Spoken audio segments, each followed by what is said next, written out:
Amin.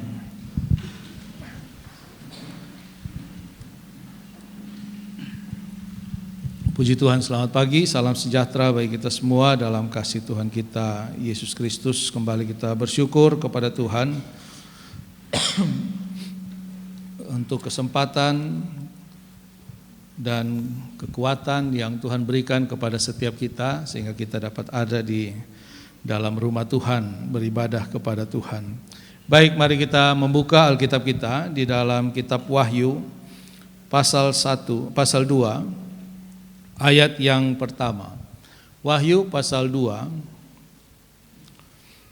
ayat yang pertama. Demikian firman Tuhan. Tuliskanlah kepada malaikat jemaat di Efesus, inilah firman dari Dia yang memegang ketujuh bintang itu di tangan kanannya dan berjalan di antara ketujuh kaki dian emas itu. Puji Tuhan.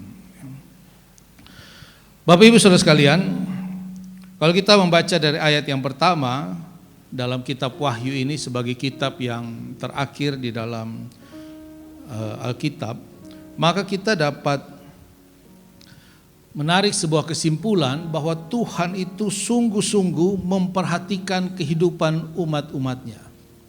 Tuhan sungguh-sungguh hadir di tengah-tengah umatnya. Hidup dari setiap umat Tuhan itu benar-benar menjadi perhatian daripada Tuhan sebagai kepala gereja itu. Wahyu ini diberikan kepada Rasul Yohanes ketika dia diasingkan di Pulau Patmos dan dia diberikan penglihatan-penglihatan yang luar biasa tentang keadaan-keadaan yang akan terjadi menjelang pada saat dan setelah kedatangan Yesus pada kali yang kedua. Dan kitab ini diberikan kepada umat Tuhan untuk mempersiapkan diri. Mempersiapkan diri sebaik-baiknya. Mempersiapkan kehidupan rohani umat Tuhan. Agar siap menyambut kedatangan Tuhan. Agar siap sampai kepada akhir zaman itu. Dan kita memang orang-orang yang sudah hidup di penghujung daripada zaman ini. Di dalam pasal yang pertama ayat 13 sampai ayat yang ke-16 menunjukkan bagaimana Yesus sebagai kepala gereja itu menyatakan dirinya kepada Rasul Yohanes. Dikatakan, dan di tengah-tengah kaki dian itu ada seorang serupa anak manusia berpakaian jubah yang panjangnya sampai di kaki dan dadanya berlilitkan ikat pinggang dari emas. Kepala dan rambutnya putih bagaikan bulu yang putih metah dan matanya bagaikan nyala api. Dan kakinya mengkilap bagaikan tembaga membara di dalam perapian. Suaranya bagaikan desau air bah. Dan di tangan kanannya ia memegang ketujuh bintang. Dan dari mulutnya keluar sebilah pedang tajam bermata dua. Dan wajahnya bersinar-sinar bagaikan matahari yang terik. Yesus hadir di dalam seluruh keberadaannya. Dia hadir di dalam tampilan yang luar biasa sebagai Allah, sebagai kepala gereja, sebagai orang yang berkuasa atas gereja. Untuk apa? Untuk menunjukkan otoritasnya kepada jemaat Tuhan. Untuk menunjukkan kehadirannya di tengah-tengah umat-umat Tuhan. Dan di ayat yang ke-11 dikatakan, apa yang engkau lihat, tuliskanlah di dalam sebuah kitab ini dan kirimkanlah kepada ketujuh jemaat ini. Semua firman Tuhan, penglihatan yang Rasul Yohanes lihat, dituliskan untuk ditujukan kepada jemaat Tuhan. Dituliskan untuk ditujukan kepada umat-umat Tuhan. Karena itu Bapak Ibu Saudara sekalian, mari kita sungguh menyadari bahwa apapun bentuk kehidupan kita, kita ada di dalam perhatian Tuhan. Amin. Kita ada di dalam pandangan daripada Tuhan. Ada beberapa hal yang dapat kita pelajari dari struktur di dalam ayat yang pertama ini. Yang pertama dikatakan, tuliskanlah kepada malaikat jemaat di Efesus. Malaikat jemaat yang dimaksudkan ini adalah gembala. Kata malaikat itu di dalam bahasa Yunani disebut angelos, yang artinya utusan, messenger, seorang yang diutus untuk menyampaikan sebuah pesan. Dari kata gabungan kata ago dan kata agelai. Ago itu artinya memimpin, menuntun, membimbing, dan agelai itu artinya kawanan. Jadi jelas di situ firman ini dikatakan disampaikan, dituliskan kepada malaikat jemaat atau orang yang dipercaya oleh Tuhan untuk menuntun, untuk membimbing, untuk memimpin kawanan domba-domba Allah. Artinya gembala jemaat menjadi penerima surat ini. Dan juga berarti gembala dianggap oleh Tuhan bertanggung jawab atas keadaan rohani jemaat. Orang yang paling bertanggung jawab atas keadaan rohani jemaat adalah gembala jemaat, saudara. Kenapa bertanggung jawab dalam hal rohani? Karena kalau rohani baik, pasti jiwanya baik, pasti jasmaninya baik. Amin. Banyak orang mengejar jasmani dulu, jiwanya dulu. Tapi konsep firman Tuhan bukan. Dari roh keluar kepada jiwa, keluar kepada jasmani. Karena itu ketika kita beribadah, mari kita sungguh-sungguh menyiapkan roh kita. Agar kita dapat betul-betul menerima firman Tuhan, betul-betul meyakini firman Tuhan, betul-betul memahami kebenaran firman Tuhan di dalam roh kita ini. Kita memang menerimanya lewat akal budi, tapi harus terkoneksi di dalam roh kita, karena hanya roh kita yang dapat berhubungan dengan roh Tuhan. Kalau kehidupan rohani kita benar, baik, bertumbuh dengan benar, maka kehidupan jiwani dan jasmani kita pasti benar. Dan gembala jemaat bertanggung jawab atas pertumbuhan rohani jemaat itu. Karena itu saya percaya setiap gembala yang baik dan benar itu setiap pribadi jemaat ada di dalam hatinya, ada di dalam pikirannya, ada di dalam doa-doanya. Karena itu menjadi tanggung jawab yang luar biasa, saudara. Sebuah tanggung jawab yang besar yang tidak bisa kerjakan dengan biasa-biasa saja, dengan apa adanya, dengan ala kadarnya. Tidak, saudara. Ini adalah tanggung jawab yang Tuhan berikan kepada setiap orang yang memberi dirinya melayani Tuhan.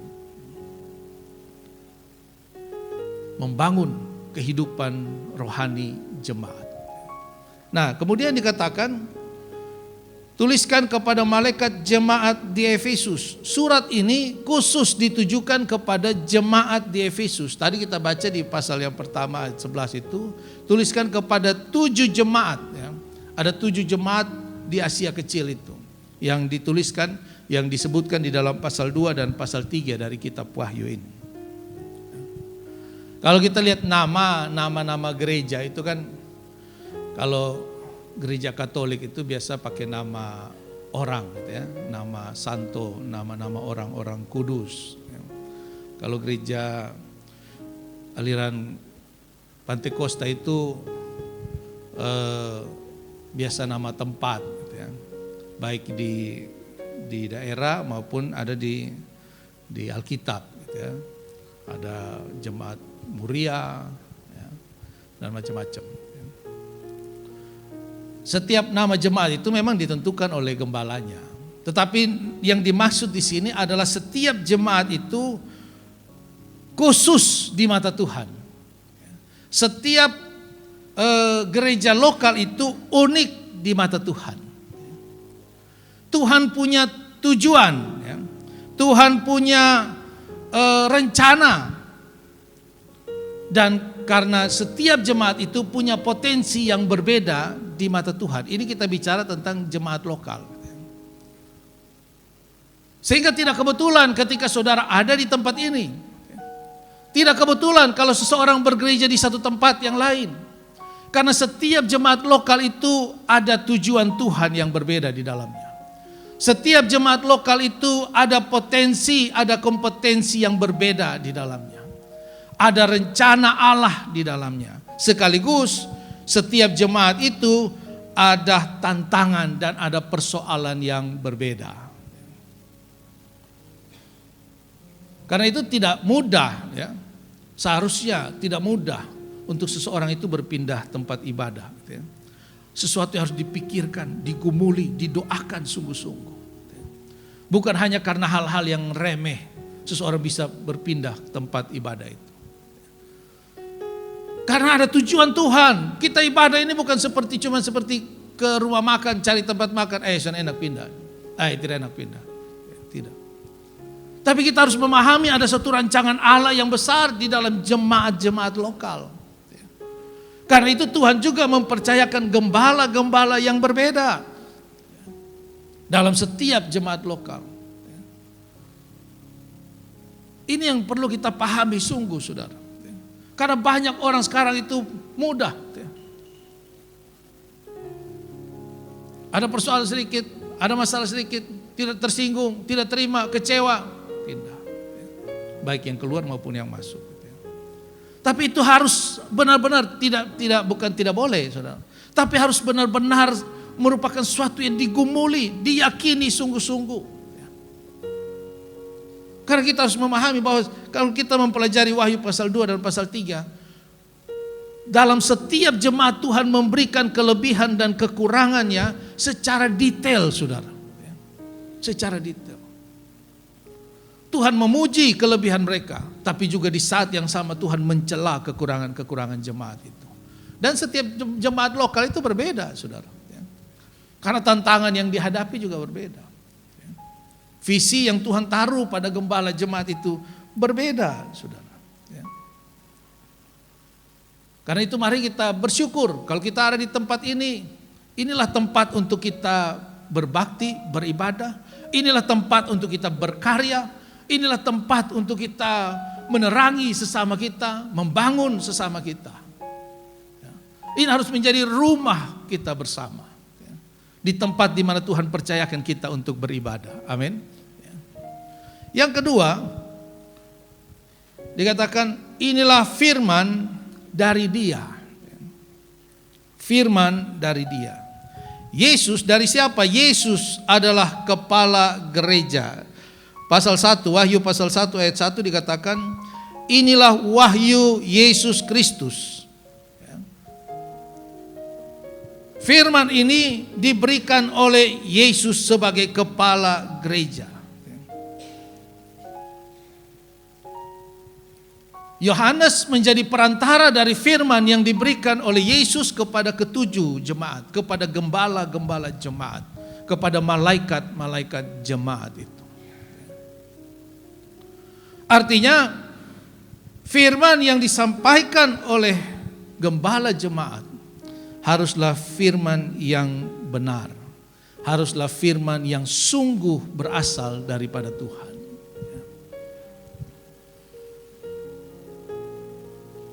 Mungkin saudara berpikir, masa ada firman yang tidak benar? Coba kita lihat dalam Galatia.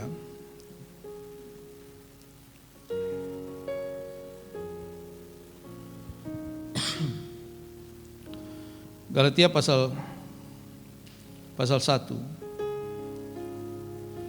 ayat 8 sampai yang ke-10. Galatia pasal 1 ayat 8 sampai 10. Tetapi sekalipun kami atau seorang malaikat dari sorga yang memberitakan kepadamu suatu Injil yang berbeda dengan Injil yang telah kami beritakan kepadamu, terkutuklah dia. Seperti yang telah kami katakan dahulu, sekarang kukatakan sekali lagi, jikalau ada orang yang memberitakan kepadamu suatu Injil yang berbeda dengan apa yang telah kamu terima, terkutuklah dia. Jadi bagaimana sekarang? adakah ku cari kesukaan manusia atau kesukaan Allah? Adakah ku coba berkenan kepada manusia? Sekiranya aku masih mau mencoba berkenan kepada manusia, maka aku bukanlah hamba Kristus. Amin. Tantangan jemaat di Galatia ini antara lain ada tantangan Yudaisme, di mana pengajaran-pengajaran dari Yudaisme itu masih kuat mengalir di tengah-tengah jemaat yang sudah lahir baru ini. Bahwa iman, bahwa percaya bahwa keselamatan itu juga ditentukan oleh perbuatan-perbuatan. Lalu juga tantangan mereka adalah pengajaran sesat yang banyak juga berkembang. Masyarakat Yunani pada masa itu masih sangat kuat terikat dengan pengajaran sesat. Nah, kalau kita membaca ayat 10, ada indikasi bahwa Rasul Paulus melihat ada hamba-hamba Tuhan yang menyampaikan firman Tuhan bukan untuk kesenangan Tuhan, tetapi untuk kesenangan dirinya atau untuk kesenangan orang lain. Sehingga dia katakan, sekiranya aku masih mau mencoba berkenan kepada manusia. Kadang-kadang ada pendeta yang juga takut mau khotbah soal ini. Waduh, ini bukan maksudnya materi ini ya, tapi ada topik tertentu gitu ya. Nanti dong tersinggung lagi. Ini jangan, ini Tuhan taruh di hati bicara soal ini. Aduh, ini jangan Tuhan, ini jemaat yang punya potensi ini lagi bermasalah dengan ini hal ini.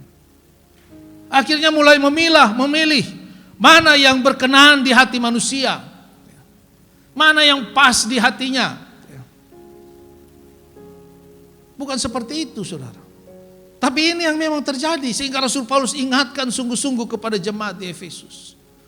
Kamu harus sungguh-sungguh mengenal firman yang benar, memilah dan memilih firman yang tepat. Karena ada saja orang yang memberitakan firman Tuhan bukan daripada Injil yang benar ini. Hanya sekedar untuk menyenangkan manusia. Hanya sekedar untuk mencapai tujuan-tujuan pribadinya. Kita juga harus berhati-hati, saudara. Karena tantangan hari ini itu dengar khotbah itu bisa di mana saja.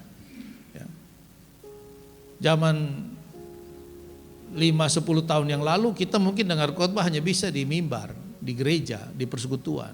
Tapi zaman sekarang ini dengar khotbah dimanapun bisa, saudara. Karena itu mari kita lebih berhati-hati. Karena bukan tidak ada, bukan tidak mungkin, ada orang-orang yang katanya hamba Tuhan, katanya melayani Tuhan, tapi yang dilayani sebenarnya adalah diri sendiri. Nah, yang berikut dikatakan inilah firman dari Dia, artinya firman itu berasal sungguh dari Tuhan. Dan karena itu bagaimana kita membedakan firman yang dari Tuhan itu? Ada sifat dari firman itu yang disampaikan kepada jemaat di dalam 1 Korintus pasal 14.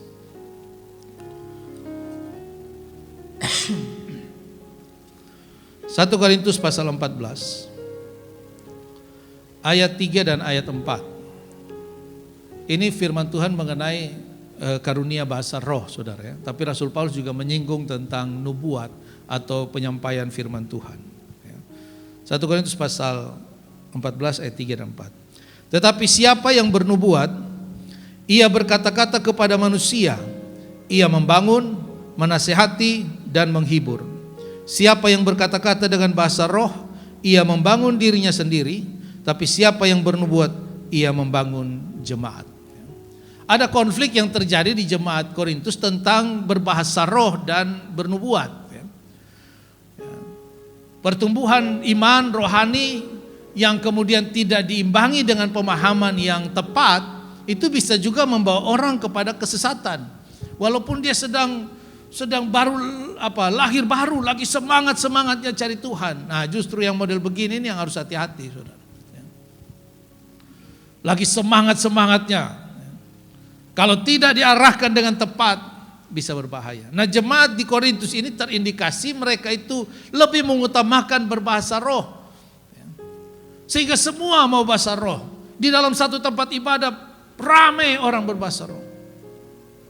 Rasul Paulus bilang bahasa roh itu untuk membangun diri sendiri. Membangun diri sendiri. Bukan tidak punya manfaat ya, punya. Untuk membangun diri sendiri. Bahkan Rasul Paulus katakan di ayat-ayat selanjutnya, aku berbahasa roh lebih banyak dari kamu semua. Aku berbahasa roh jauh lebih banyak dari kalian semua.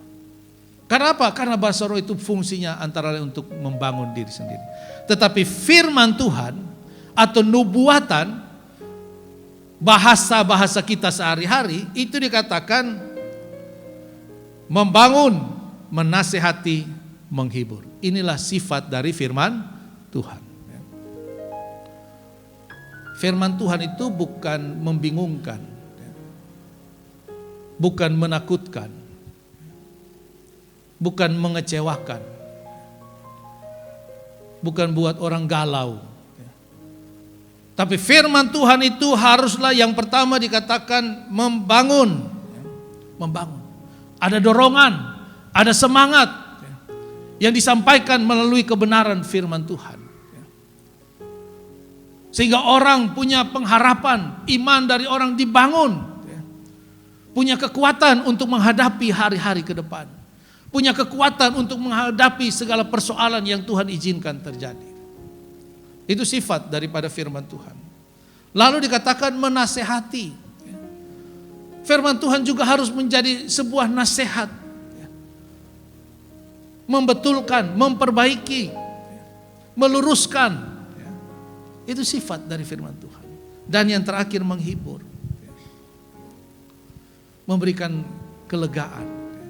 Yesus katakan kepada murid-murid dalam Injil Matius, dikatakan, marilah kamu hai kamu yang letih lesu berbeban berat, aku memberikan kelegaan.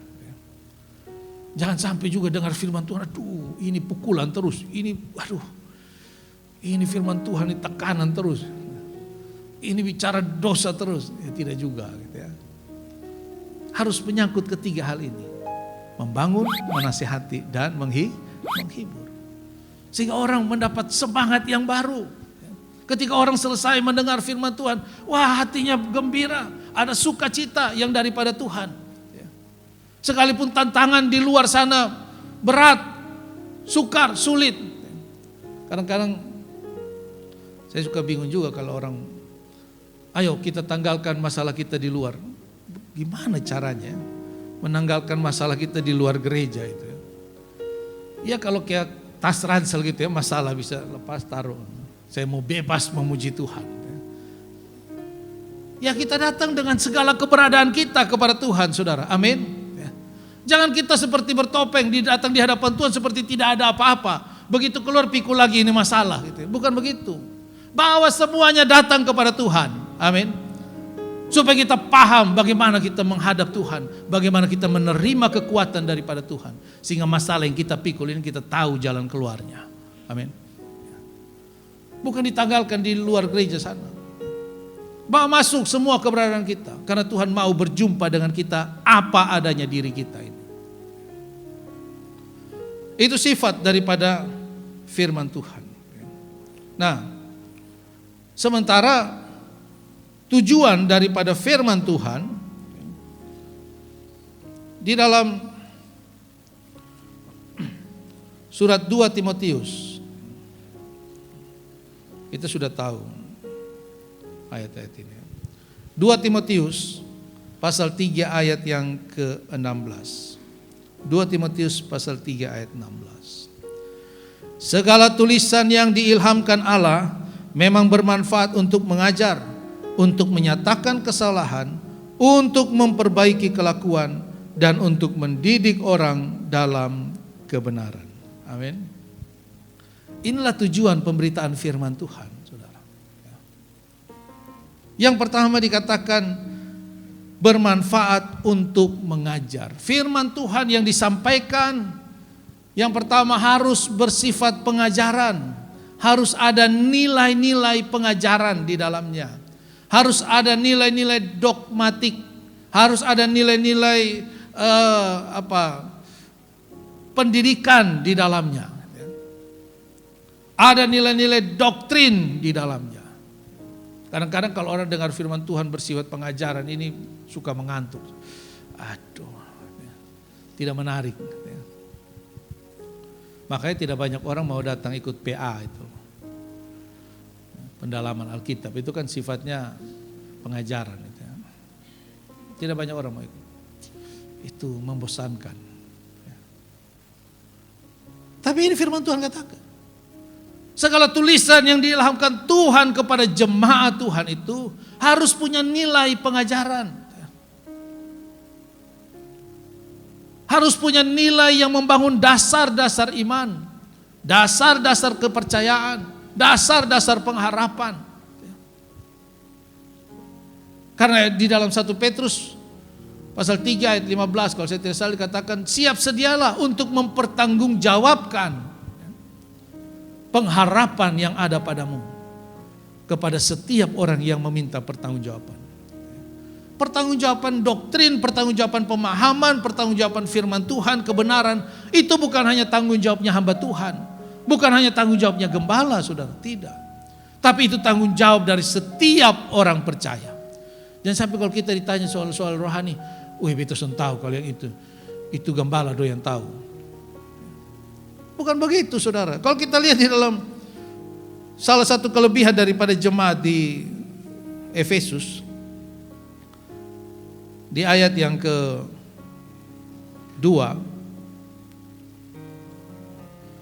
dikatakan, aku tahu segala pekerjaanmu, baik jeripayamu maupun ketekunanmu. Aku tahu bahwa engkau tidak dapat sabar terhadap orang-orang jahat, bahwa engkau telah mencobai mereka yang menyebut dirinya rasul, tetapi yang sebenarnya tidak demikian. Bayangkan, saudara, ini bukan pendetanya, bukan gembalanya, ini jemaat Efesus ini loh. Mereka bisa menguji mana yang gembala benar, mana yang gembala tidak benar. Mana penginjil yang benar, mana penginjil yang sesat. Mereka punya kemampuan itu, saudara. Kenapa saya percaya mereka dididik dengan baik di dalam pengajaran firman Tuhan. Karena itu penting untuk kita belajar sungguh-sungguh firman Tuhan, saudara. Amin. Saudara bersyukur gembala saudara seorang guru, pengajar yang menyampaikan firman Tuhan secara sistematis. Seharusnya jemaat Tuhan juga berkembang di dalam pengetahuan. Amin. Karena Alkitab katakan umatku itu binasa juga karena salah satunya tidak punya pengetahuan akan firman Tuhan. Saya katakan tadi, kalau rohani kita baik, pengetahuan kita baik firman Tuhan, kita hidupi firman Tuhan itu, pasti jiwa kita baik. Pasti jasmani kita baik. Amin. Pasti, saudara.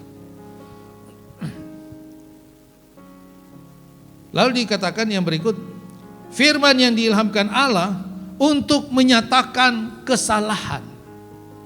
Nah, ini persoalan baru lagi, menyatakan kesalahan. Siapa orang yang mau dinyatakan kesalahannya? Banyak orang tidak mau. Orang yang ditangkap itu loh, ditangkap misalnya korupsi. Orang kan polisi kalau nangkap itu biasanya sudah punya bukti, ya kan, bukti awal. Katanya minimal 2 alat bukti harus sudah bisa untuk menahan seseorang. Bisa ada 3, bisa 4, bisa banyak alat buktinya. Tapi berapa banyak orang yang terdakwa itu mengaku, ini mau mengakui kesalahannya, padahal sudah dinyatakan oleh jaksa, ini loh kau punya kesalahan-kesalahan. Tidak, dicari pembela, mesti pembela yang terkenal, yang hebat, supaya bisa mencari celah hukum. Bagaimana caranya? Memutarbalikkan yang benar jadi salah, yang salah jadi benar. Ini yang terjadi, saudara. Karena memang sifat kita manusia, kita menolak untuk dipersalahkan. Tapi firman Tuhan tujuannya adalah menyatakan kesalahan-kesalahan kita. Sama seperti kalau kita sakit, kita ke dokter. Dokter tanya, Pak, Ibu, sakit apa? Sonde. Ada rasa sonde enak di mana? Sonde biasa sah. Tidur aman, aman. Makan aman. Lalu lu datang bikin apa di sini? Kan logikanya seperti itu. Tapi kadang-kadang kita kalau firman Tuhan menyatakan kesalahan kita, kita marah, kita jengkel. Padahal caranya untuk memperbaiki kelakuan yang selanjutnya itu dikatakan memperbaiki kelakuan, yaitu kesalahan kita harus lebih dulu dinyatakan. Jadi kalau jujurlah kepada gembala, kalau gembala datang besuk tanya bagaimana, ada masalah, jangan bilang sonde om babai semua, aman semua. Malu untuk lu ini gembala Tuhan yang taruh, amin. Mari kita mau membuka diri kita, karena ini firman Tuhan katakan. Fungsi firman Tuhan menyatakan kesalahan kita. Supaya apa? Supaya dapat diperbaiki kelakuan kita. Amin. Kita kalau kesalahan kita dinyatakan oleh firman Tuhan bukan untuk mempermalukan kita, saudara. Bukan. Bukan untuk merugikan kita, bukan. Tapi untuk memperbaiki setiap sikap, perilaku, pikiran, perkataan, tindakan kita, saudara. Dan yang terakhir dikatakan mendidik orang di dalam kebenaran. Inilah manfaat firman Tuhan. Sehingga mari kita sungguh-sungguh mendengar firman Tuhan. Ketika firman Tuhan disampaikan, mari kita punya perhatian yang sungguh, saudara.